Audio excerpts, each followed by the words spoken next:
से निकले और एक एक प्रदेश में होते हुए सबसे पहले उत्तर पूर्व के राज्यों में गए, क्योंकि वहां पर ऐसा वातावरण बनाया गया है कि वहां गाय हत्या सामान्य बना दी गई, धर्मांतरण में तेजी ला दी गई है।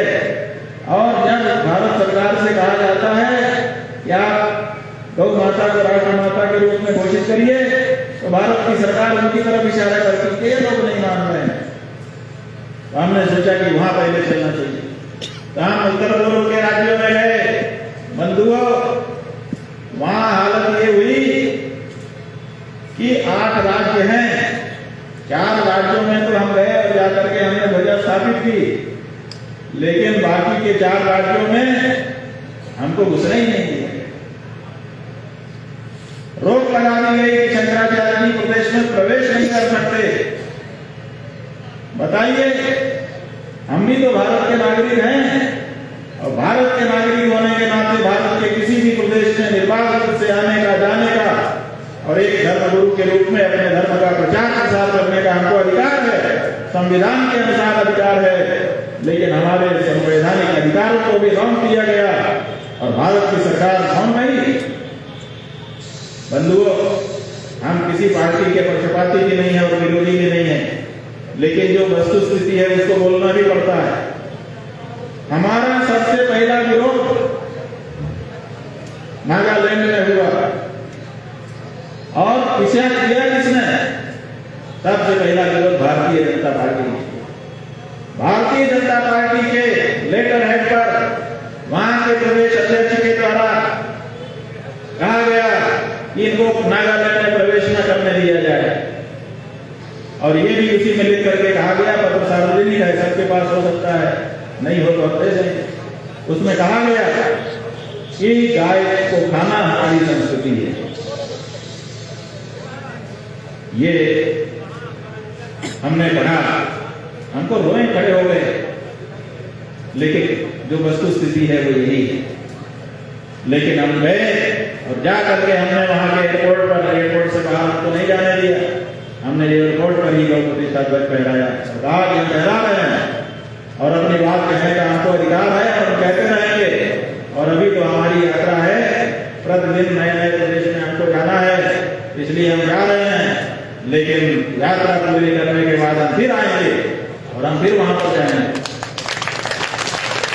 मेघालय में हमारे प्लेन को उतरने ही नहीं दिया गया। उन्होंने पहले परमिट दिया था, अनुमति दी थी, और जैसे ही हमारी यात्रा शुरू हुई वैसे ही उन्होंने अनुमति कैंसिल कर दी कि आप उतर ही नहीं सकते मेघालय के एयरपोर्ट। बताइए, अगर हम कराची जाते, अगर हम इस्लामाबाद जाते तो शायद हमारा विमान उतर जाता, लेकिन हम भारत के मेघालय प्रदेश में गए, गाय की बात कहने के लिए गए, इसीलिए हमारे प्लेन को नागालैंड के एयरपोर्ट, मेघालय के एयरपोर्ट पे उतरने नहीं दिया गया। लेकिन हमने हार नहीं मानी बंधुओं।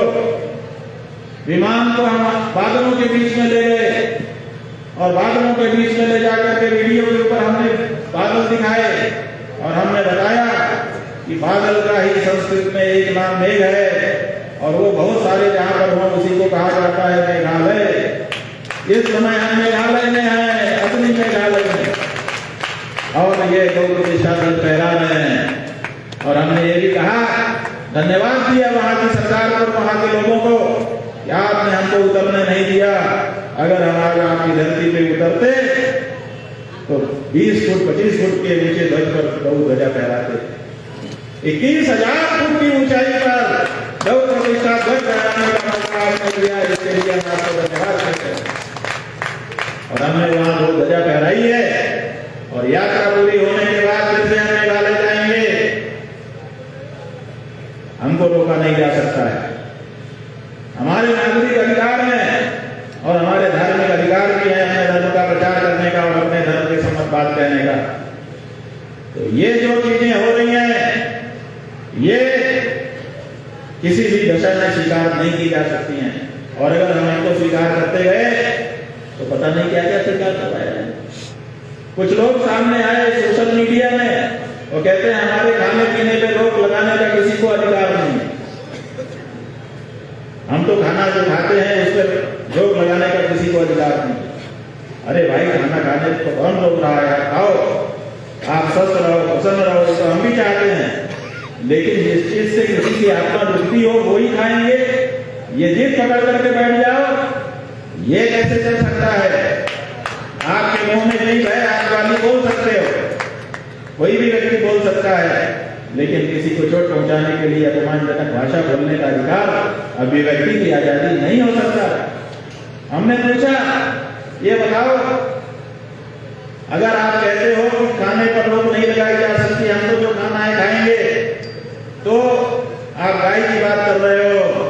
रोहिंग्या आजकल आए हैं अपने देश से भगाए जाकर, रोहिंग्या समझ रहे हो ना, जहां रह रहे थे वहां से भगाए गए हैं, करोड़ों की संख्या में भागे हैं, जगह जगह घुसे हैं, अपने देश में बहुत ज्यादा घुस रहे हैं।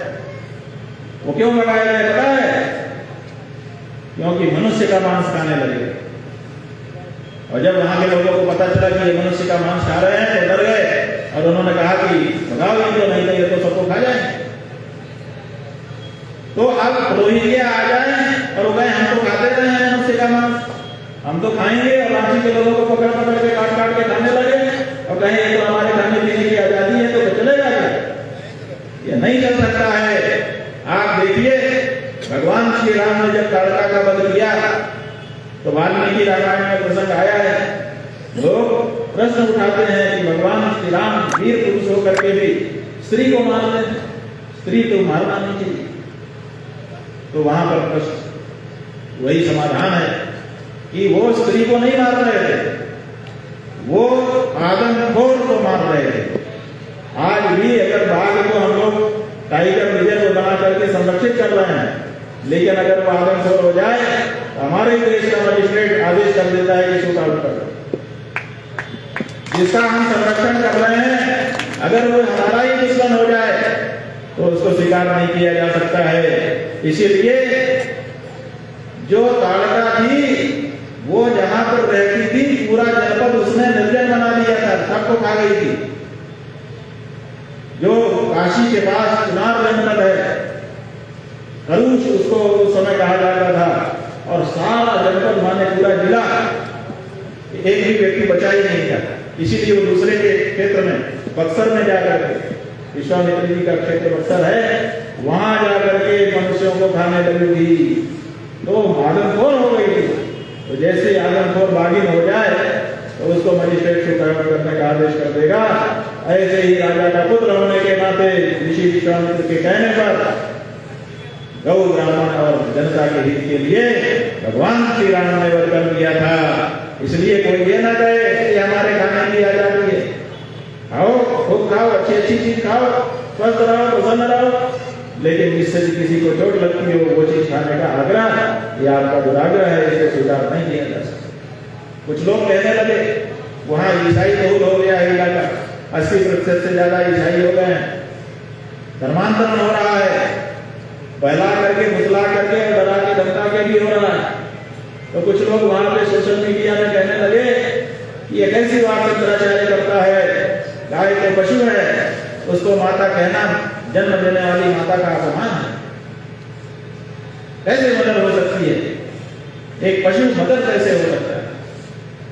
हमने कहा कि हमारी तो गाय माता है, उस पर तुमको दिक्कत हो रही है, और वो पशु है, तुम कह रहे हो, लेकिन गली गली में चर्च तुम्हारे बने हैं और हर चर्च में 2-2 4-4 फादर कैसे बैठे हैं, और तुम इनको फादर फादर कह करके बुला रहे हो।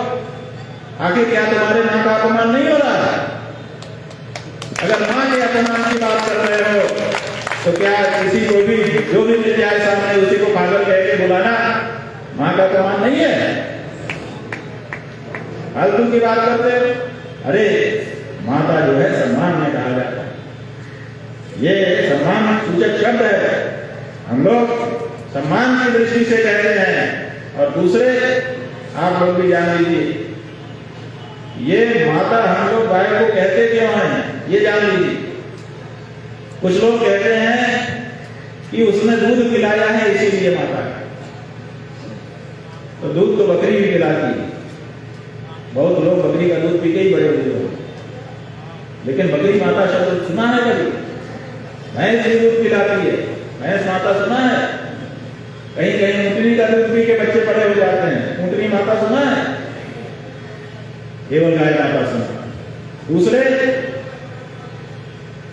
जन्म भी नहीं दिया उसने, जन्म देने वाली को भी हम माता कहते हैं। जन्म दिया होता तो जैसा उसका रंग रूप है वैसे ही हमारा भी होता। हम भी 4 पैर से चलते, लेकिन हम तो नहीं चलते। इसका मतलब जन्म देने वाली माता नहीं है वो। फिर कौन सी है? दूध पिलाने वाली माता भी नहीं है वो। तब कौन सी माता है? असल में क्या बात है कि हमारे यहाँ जो सनातन धर्म है उसका रूप बताया गया है। उसका रूप वृषभ है, बैल के रूप में सनातन धर्म दिखाई देता है। वृषभ भगवान धर्म, भागवत जी में वर्णन आया। वृषभ जो है वो धर्म है और उस धर्म को हमने अपने जीवन में अपना लिया है। इसलिए जिसको हम अपने जीवन में अपना लेते हैं उसकी माता हमारी माता हो जाती है, उसका पिता हमारा पिता हो जाता है। होता है कि नहीं होता? यहाँ पर माताएं बैठी हैं विवाहिता, जिनसे इनका विवाह हुआ है, जैसे ही वो इनके जीवन में आए इनके पति, वैसे पति की माता इनकी माता हो गई कि नहीं? ये देवयानी बैठी, पहले इनके जो पति बैठे हैं इनकी माता नहीं थी। जिस दिन पाणी ग्रहण हुआ उसी दिन से पति देव की माता पत्नी की माता हो गई और पत्नी की माता पति देव की माता हुई कि नहीं? हम जिससे मित्रता कर लेते हैं अपने मित्र की माता को माता कहने लग जाते हैं। तो जिसको हम अपना लेते हैं उसकी माता को अपनी माता कहते हैं।